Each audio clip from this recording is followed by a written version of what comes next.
En la Biblia tenemos muchos personajes en la Biblia y muchos hombres de Dios que predicaron, profetizaron, lucharon, sirvieron, conquistaron y muchos de ellos de repente aparecen. No sabemos mucho de ellos, pero de repente aparecen en la historia y no sabemos casi nada de su trasfondo. Pero hay otros personajes, otros, que Dios en su palabra se toma el tiempo de contarnos sobre su historia, contarnos sobre su trasfondo, sobre su familia, contarnos sobre cómo vinieron a este mundo, contarnos incluso sobre su nacimiento.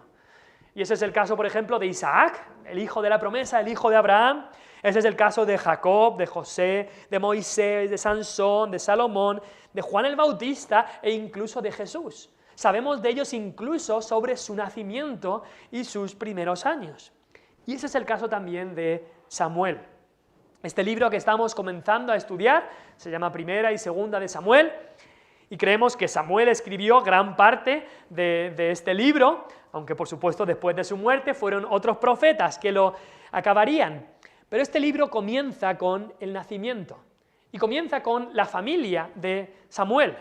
Y es que a Dios le importan mucho las familias. A Dios le importan mucho las familias. Él pone mucho énfasis en la vida familiar, en el hogar. Y lo que ocurre en este libro es algo muy curioso, porque en vez de ver la historia como a vista de pájaro, no sé si has estudiado historia alguna vez en el colegio o instituto, pero muchas veces ahí aparece la historia a vista de pájaro. Esto ocurrió y esto ocurrió y ya está. Pero el libro de Primera y Segunda de Samuel no solamente nos muestra la historia a vista de pájaro, pero en este libro hay muchas veces que es como que se hace un zoom. No sé si estás con el móvil y haces zoom y puedes ver más y más y más. No sé si has visto algo como a lo mejor en Google, que puedes ver todo el mapa del mundo desde arriba. Pero eso, aunque te muestra algunas cosas, no te muestra gran cosa. Y luego puedes ir ampliando, hasta que incluso ahora puedes ver las calles de las ciudades, porque han hecho fotos de todo.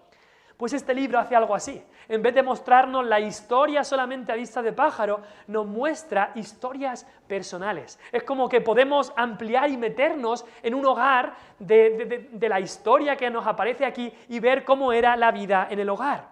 Y también así lo podemos aplicar incluso más a nuestras vidas personales. Podemos ver las conversaciones, ver lo que ocurría en estos hogares de estos hombres que Dios utilizó. Y así podemos saber más del corazón de estas personas, de qué era lo que pensaban, cómo era su corazón. Eso es lo que le importa a Dios, el corazón. A Dios le importa mucho tu corazón. Te pregunto así para empezar, ¿cómo está tu corazón? ¿Cómo está? Quizá dices, está afligido, está triste, está desviado, está en pecado, está con un celo por el Señor, no lo sé, tú sí que lo sabes, y Dios es el que lo sabe. Porque nosotros vemos, como aprenderemos en Samuel, nosotros vemos lo que está delante de nuestros ojos, pero Dios ve el corazón. Y vamos a poder ver el corazón de muchos de estos hombres que Dios utilizó. Vamos a ver que al introducirnos en estas situaciones, vamos a ver que no es todo color de rosa. Vamos a ver en este libro tristezas, fracasos, aflicciones, enojo, pecados, adulterios, impurezas y, por cierto, un paréntesis ahí, eso demuestra que la Biblia es la palabra de Dios. Si tú vas a otras crónicas de otros países de este tiempo como Egipto y Siria, cuando hablan de sus reyes todo es perfecto y todo lo hacían bien y no había derrotas y no había fracasos, todo es perfecto. Pero cuando vemos la historia de la Biblia vemos que estos reyes fracasaban, muchos de ellos. Y eso nos habla de que por supuesto este libro es la palabra de Dios. Pero más que nada de eso, vamos a ver el corazón de muchos de estos reyes. Vamos a ver que muchas veces no era un corazón perfecto delante de Dios. Y en esta serie de exposiciones sobre el libro de Samuel, vamos a ver, en cierta manera, qué corazón quería Dios. Y vamos a ver también el corazón del rey. Quizás ese pueda ser un título a esta serie, el corazón del rey. Porque nos habla del corazón que tenían estas personas, pero también nos habla de alguna manera del mismo corazón de Dios. No que Dios tenga un corazón físico, pero de cómo piensa Dios y qué es lo que Dios quiere en nuestras vidas y cómo obra Dios. Sé que hoy es el Día de la Madre, pero hoy no nos vamos a centrar en Ana, esta madre que aparece aquí en este primer capítulo, sino que nos vamos a centrar más que nada en esta familia, la familia de Samuel. Y vamos a ver que era una familia con luces y sombras. una familia con luces y sombras. No existe la familia perfecta. Cada familia tiene sus luces y sus sombras y a veces muchas más sombras que luces. Y hoy queremos estudiar la familia de Samuel. Y antes de entrar en más terreno, antes de entrar directamente aquí, queremos saber de dónde venía esta familia, cuál es el origen de esta familia, la familia de Samuel. Su padre era Elcana. Veis ahí en el versículo 1, dice, hubo un varón que se llamaba Elcana. El padre de Samuel, el padre de esta familia era Elcana. Nos dice que vivía en el monte de Efraín y que algunos de su familia venían de Efrata, que es lo mismo que la ciudad Belén, la ciudad donde nació Jesús. Algunos de su familia venían de esa ciudad. Pero ¿de qué tribu era este hombre? En Israel era muy importante saber a qué tribu pertenecías. Pues aunque no lo diga aquí en el versículo 1, si lees Primera de Crónicas 6, nos dice que Elcana venía de la tribu de Leví, la tribu de los levitas, la tribu que Dios había escogido para ser los líderes espirituales del pueblo. Los pastores, si se puede decir así, los sacerdotes venían de Leví, y eso era un privilegio muy grande pertenecer a esta familia, a esta tribu, también una gran responsabilidad, por supuesto. Pero también en la familia de Samuel, que era de la tribu de Leví, había uno de sus tatarabuelos que se llamaba Coré. No sé si os suena, os hace clic ese nombre. Es un hombre que causó muchísimos problemas en el pueblo de Israel. En tiempos de Moisés, un hombre que se rebeló en contra de Dios, se rebeló en contra de la autoridad que Dios había puesto de Moisés y Aarón.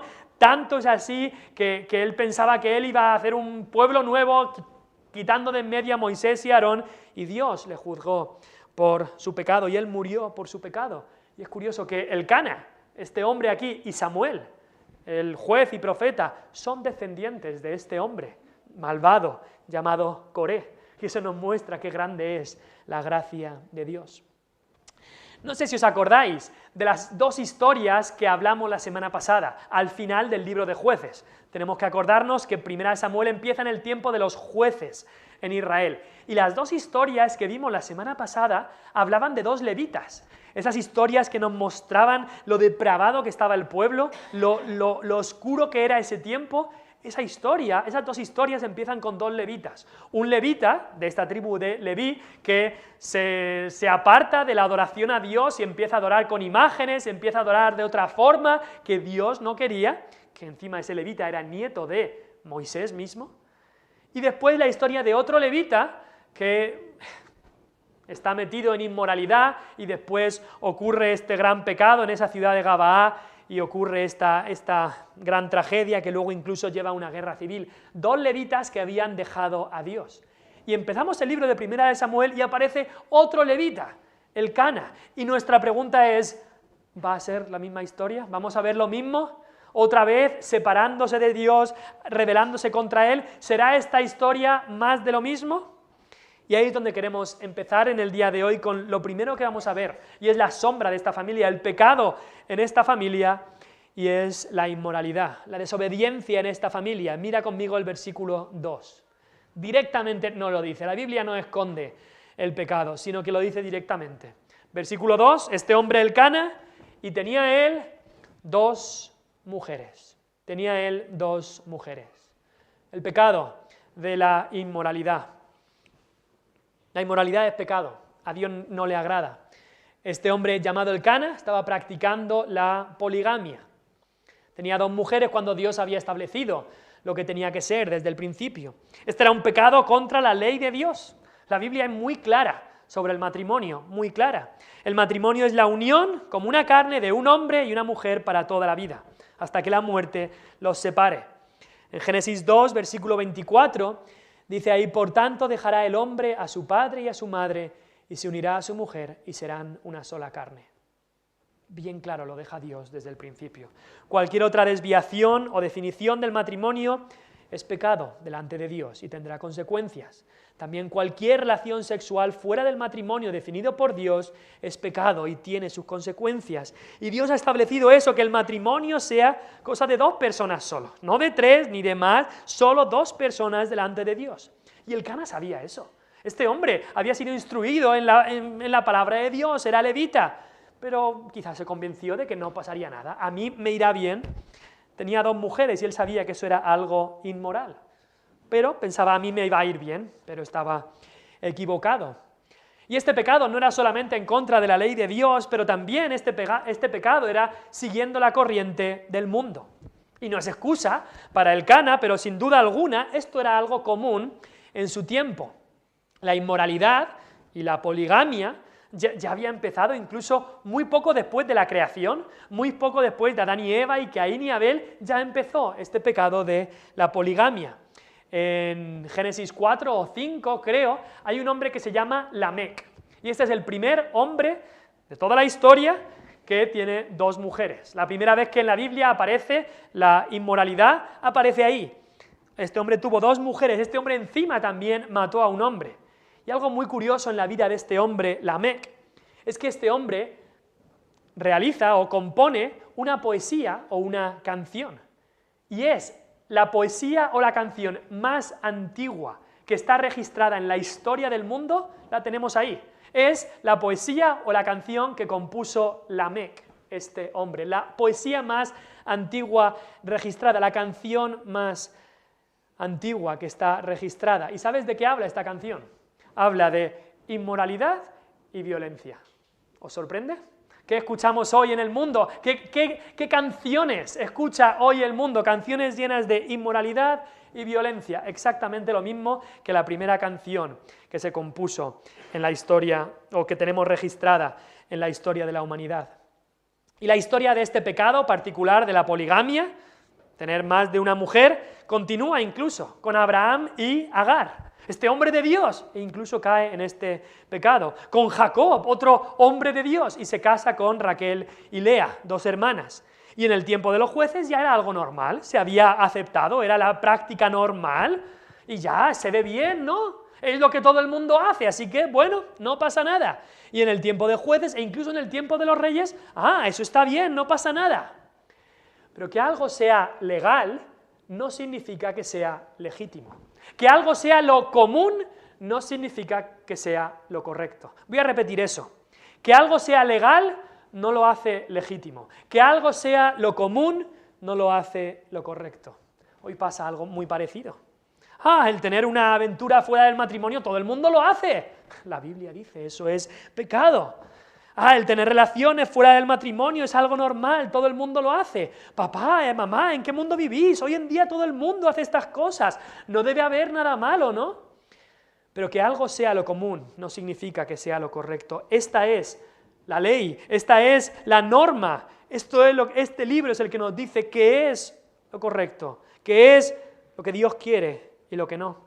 Y el problema es que cuando rechazas el patrón de Dios para el matrimonio y para el sexo, va a haber problemas y va a haber consecuencias. Y eso le pasó a Elcana. Hubo consecuencias de su pecado. Y es que el pecado de la inmoralidad va a traer rivalidad y celos en la familia. Lo vimos incluso antes del libro de Primera de Samuel. Piensa en Abraham, Sara y Agar. Agar era la sierva de Sara, la mejor sierva, se llevaban súper bien, hasta que, por consejo de Sara, Agar se convierte en la segunda mujer de Abraham. Ahí llegan los problemas. Rivalidad, celos, peleas, hasta que Agar tiene que salir corriendo. Lo mismo ocurre con Raquel y Lea, hermanas inseparables, hasta que las dos son las 2 mujeres de Jacob y no hacen más que pelearse y amargura en esa casa. Y ahora ocurre lo mismo con Ana y Penina, estas 2 mujeres de Elcana.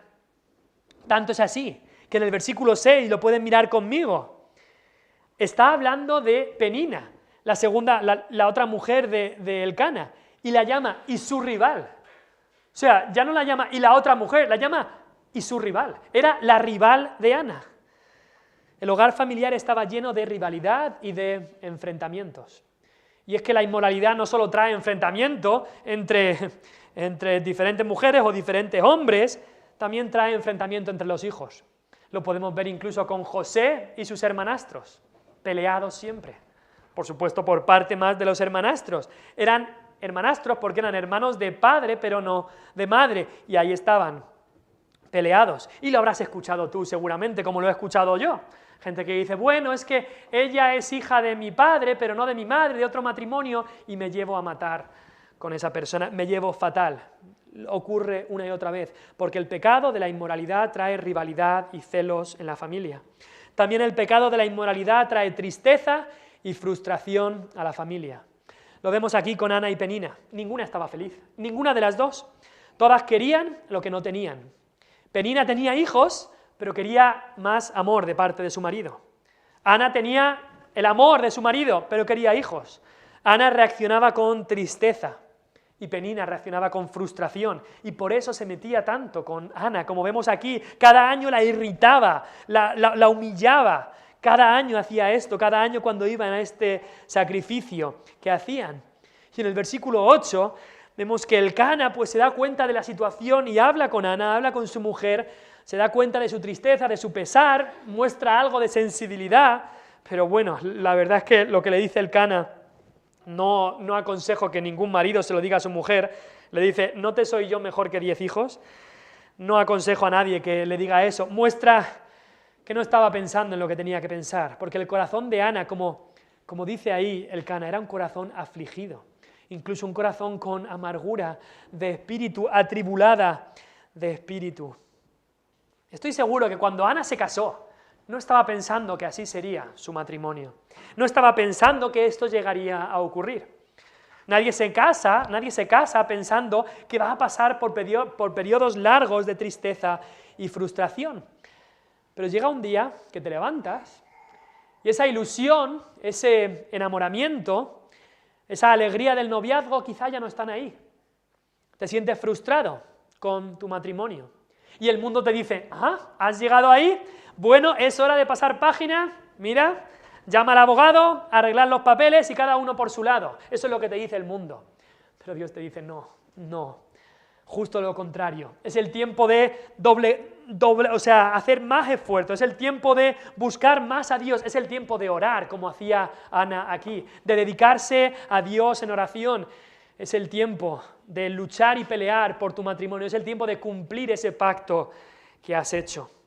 Así que este pecado de la inmoralidad trae tristeza y frustración a la familia, pero también el pecado de la inmoralidad trae división a la familia. Con todos los esfuerzos de Elcana, esta era una familia dividida, sin lugar a dudas. Encima Elcana tenía a su favorita y esto dividía incluso más. Y es que eso es lo que el pecado siempre va a hacer. El pecado va a dividir, siempre divide, nunca une nada de verdad, el pecado siempre divide. Desde el principio ha hecho eso. Adán y Eva pecaron y ¿qué hubo? División entre ellos y Dios. Ya no había esa unión que tenían antes. El Isaías 59, versículo 2, nos repite esto claramente. Dice ahí, pero vuestras iniquidades han hecho división entre vosotros y vuestro Dios, y vuestros pecados han hecho ocultar de vosotros su rostro, para no oír. El pecado hace división. Y el pecado, si lo dejamos en nuestras vidas, si no nos arrepentimos de nuestros pecados, un día hará una división final entre nosotros y Dios.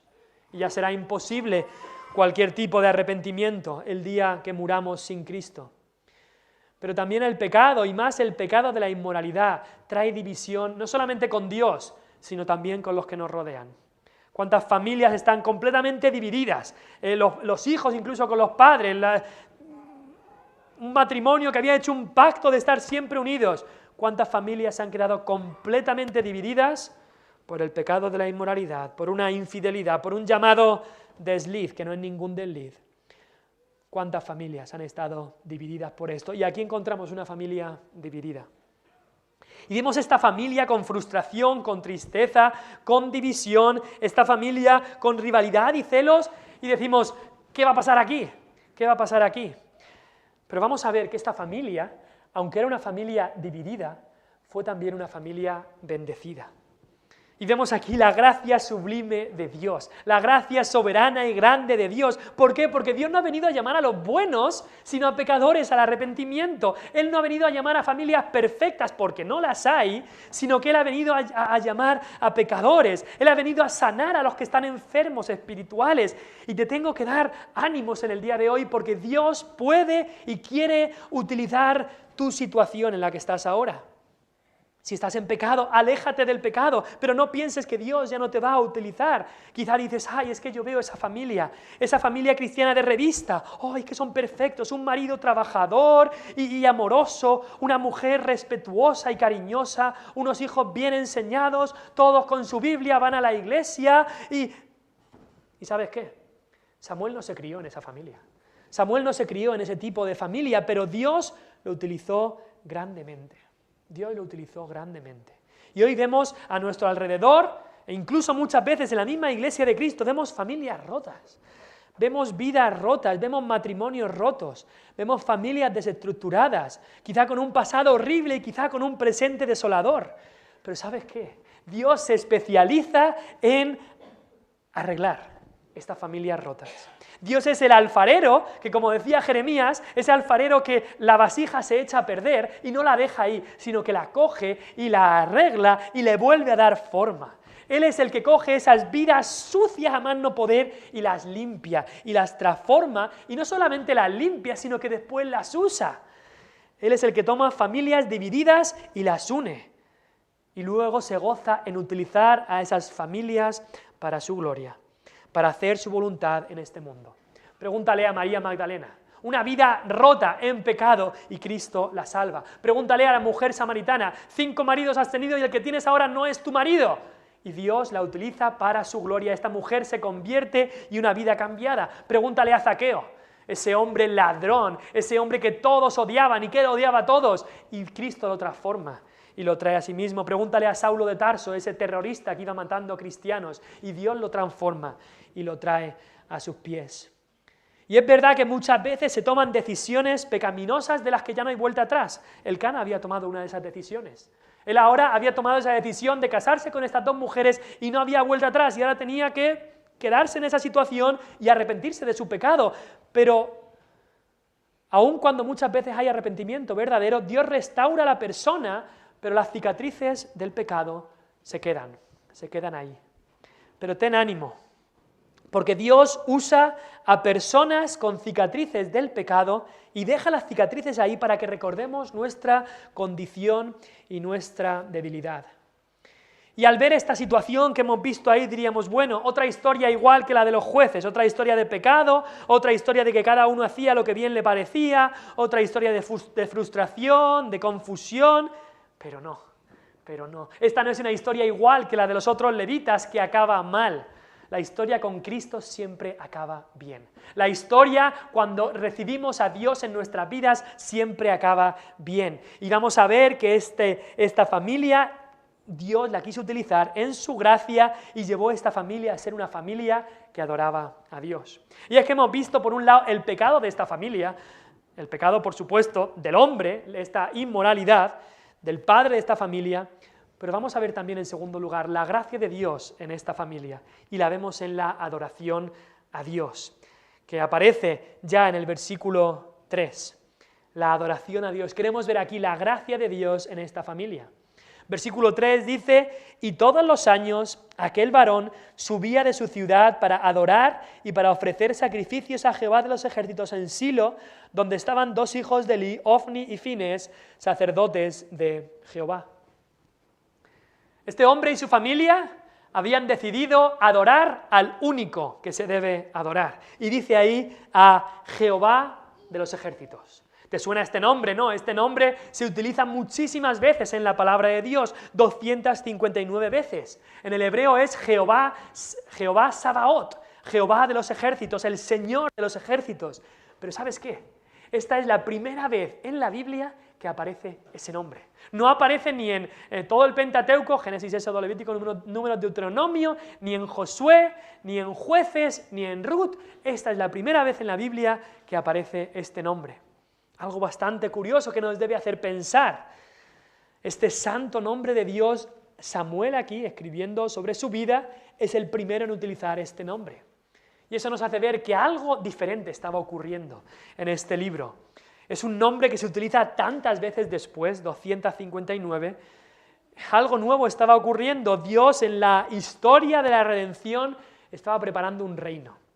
Estaba preparando para que viniera un rey que trajera paz verdadera, y un reino que tenía un ejército, y Dios es el rey de ese ejército. Y ahora, en nuestro tiempo, cada cristiano es un soldado de Jehová, de los ejércitos. Y estaban viniendo a adorar al único que se debe adorar. Pero también adoraban en el lugar correcto. Mira donde dice, donde adoraban, versículo 3. Y subían de su ciudad para adorar, ofrecer sacrificios a Jehová de los ejércitos, ¿dónde? En Silo, en Silo. Allí es donde estaba el tabernáculo. Dice ahí, en Silo, donde estaban los dos hijos de Eli, Ofni y Fines, sacerdotes de Jehová. Subían a donde estaba el tabernáculo. La semana pasada hablamos de ese nieto de Moisés que pensaba que él podía ir a otra tribu, a otro lugar, ponerse imágenes y adorar así a Dios de cualquier manera y en cualquier sitio. Aunque Dios ya había determinado dónde se tenía que adorar. Dios había dicho que tenían que venir al tabernáculo. Y en Josué 18 vemos que pusieron el tabernáculo, este lugar de adoración a Dios, lo pusieron en Silo. Ahora este nombre Silo es un nombre muy interesante. Porque muchos años antes, cuando Jacob iba a morir, cuando Jacob estaba en su lecho de muerte, trajo a sus 12 hijos, las que fueron luego las 12 tribus, y cuando vino Judá, que era el hijo primogénito, porque iba a ser del que vendría Cristo, Jacob, sus últimas palabras para Judá fueron: no será quitado el cetro de Judá. El cetro es lo que tenían los reyes. Estaba diciendo Judá, de ahí vendrán los reyes, ni el legislador de entre sus pies, hasta que venga Silo, y a él se congregarán los pueblos. ¿Qué se refería Jacob cuando dijo esto? Silo, pues por supuesto se refería a Cristo. Silo es una referencia al Mesías. Estaba diciendo, habrá reyes de Judá por todos los años, incluso hasta después de la deportación de Babilonia, hubo reyes como Zorobabel, habrá reyes y legisladores y gobernadores hasta que venga Silo. Y a él se congregarán los pueblos. Él será no solamente el rey de Israel, sino el rey de todo el mundo. Silo nos habla de Cristo. Así que esta referencia ahí en 1 Samuel nos lleva a pensar en Cristo Jesús. Y adoraban en el lugar correcto y también de la manera correcta. El Cana no adoraba imágenes como esos otros levitas de los que hablamos la semana pasada, como ese nieto de Moisés. No, el Cana sabía que a Dios había que adorarle a través de un sacrificio. El tabernáculo era el lugar donde estaba el altar, donde se ponía el sacrificio y ahí iban a adorar. Era el lugar donde la sangre era derramada. El Cana sabía que el camino a Dios es a través de un sacrificio. ¿Y sabes qué? No es solamente en su tiempo, hoy en día es igual. Hoy en día tú no puedes venir a Dios si no es a través del sacrificio, pero no el sacrificio que hagas tú con un cordero, para nada, sino el sacrificio que fue hecho de Cristo. Ese sacrificio que fue hecho una vez para siempre de Cristo, y ya está. Y es a través de ese sacrificio de Cristo, cuando Él murió en la cruz por los pecadores, a través de Cristo, que podemos adorar a Dios. El Cana adoraba de la manera correcta. También adoraba en el orden correcto. Mira lo que dice el versículo 3. Todos los años aquel varón subía de su ciudad para adorar y para ofrecer. Muy importante el orden. No dice para ofrecer y para adorar. Dice para adorar y para ofrecer. Y es que es muy importante que en la adoración a Dios primero venimos a adorar, a ofrecerle nuestro corazón y después venimos a ofrendar, a darle de nuestros bienes, de nuestro esfuerzo, de nuestro tiempo. Pero lo primero debe ser adoración del corazón. Este orden es muy importante. El Cana sabía este orden y Samuel, que escribió estas palabras, se encargó de dejar bien claro que el Cana subía primero para adorar de corazón, para entregarle su corazón primero a Dios y después para ofrecer sacrificio, ofrecerle de sus bienes. Adoraba en el lugar correcto, de la manera correcta, en el orden correcto y también en el tiempo correcto. Dice el versículo 4, cuando llegaba el día en que ofrecían el sacrificio. Dios había puesto en la ley que había unos días que tenían que ir a ofrecer el sacrificio. Y no solamente venía en el día correcto, sino venía constantemente. Dice así hacía cada año. Versículo 3, dice, y todos los años venía. No era una cosa que decía, bueno, voy a ver si este año puedo. No, lo hacía constantemente, buscaba adorar a Dios constantemente. Esta familia adoraba a Dios en el lugar correcto, de la manera correcta, en el orden correcto, con el tiempo correcto. Y también Elcana, como padre y ejemplo, ponía el ejemplo correcto. Elcana, como padre de familia, lideraba la adoración familiar. Nos dice ahí, versículo 4, y cuando llegaba el día en que Elcana ofrecía sacrificio, él es el que daba a Penina su mujer, a todos sus hijos y a todas sus hijas, a cada uno su parte, y a Ana daba una parte escogida. Él lideraba el sacrificio.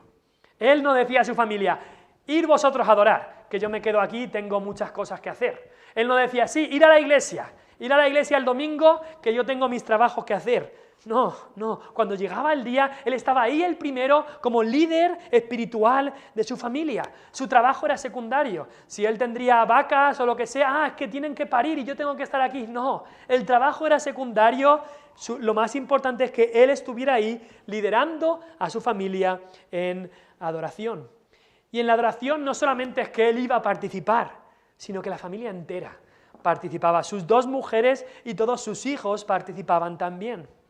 Yo creo que Elcana sería un padre que aún con su pecado y con sus desviaciones y desobediencia, un padre que cumplía estas palabras de Deuteronomio 6, 7 al 9, que dice ahí, a los padres, y estas palabras que yo te mando, las repetirás a tus hijos y hablarás de ellas estando en tu casa y andando por el camino y al acostarte y cuando te levantes, y las atarás como una señal en tu mano y estarán como frontales entre tus ojos, y las escribirás en los postes de tu casa y en las puertas. Elcana era un padre que quería hacer estas cosas, quería liderar a su familia en la adoración a Dios. Esta escena de Elcana con su familia adorando a Dios, sin duda, debe ser imitada por la Iglesia de Cristo, especialmente por los padres de familia que Dios les ha dado la responsabilidad principal en guiar a su casa. Padres, aquí me refiero a hombres, padres, Dios os ha escogido para ser los pastores de vuestra casa, sí, para ser los que guían y lideran a vuestros hijos en la adoración a Dios. Como padre tienes esa responsabilidad principal de instruir a tus hijos, incluso más que tu mujer, tú tienes la responsabilidad principal, muchísimo más que el pastor de la iglesia incluso. Yo y el pastor Lai tenemos una responsabilidad, pero la mayor responsabilidad está en el padre de familia, más que el profesor de escuela dominical, 1000 veces más que el maestro del colegio. La instrucción de tus hijos está en tus manos. Dios te ha dado esa responsabilidad y un día tendrás que responder delante de Dios.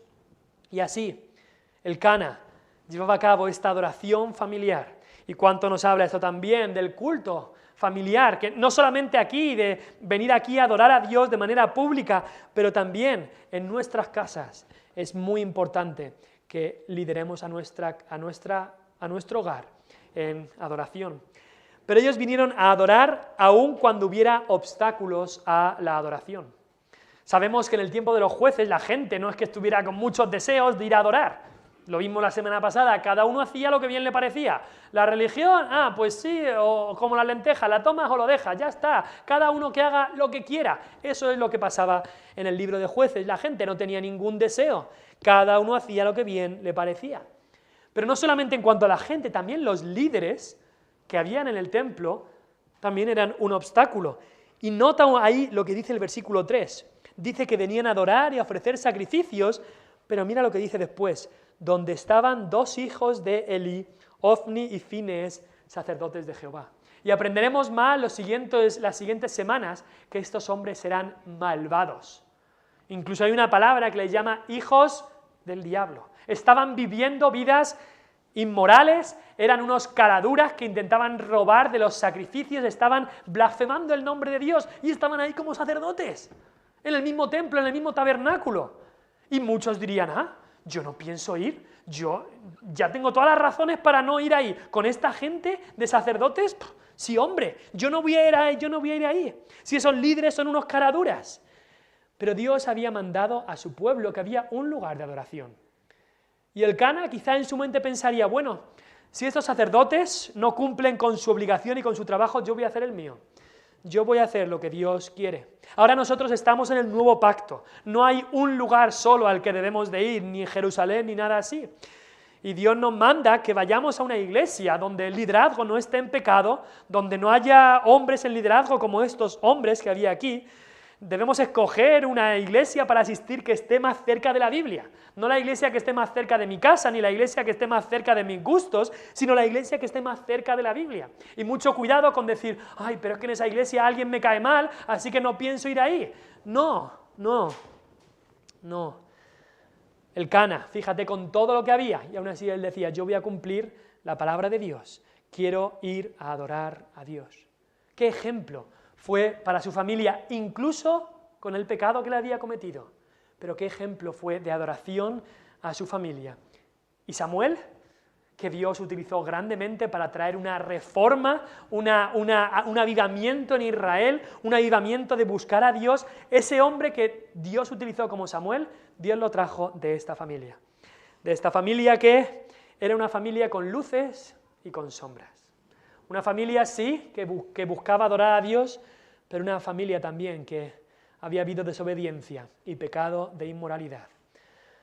Así que te quiero animar, no hay familia perfecta, pero la gracia sublime de Dios nos muestra que Dios quiere utilizar tu situación. Dios quiere utilizar la situación en la que estés para traerte cerca suya, para que si has caído en pecado, para renovarte y para limpiarte y para usarte también, para usarte para su gloria, como Dios utilizó a Samuel. Una familia con luces y sombras, quizá una familia como la tuya o como la mía, pero una familia que Dios puede y quiere usar. ¿Nos pondremos en sus manos para ser utilizados en lo que Él quiera o resistiremos con dureza en nuestro corazón? Vamos a orar.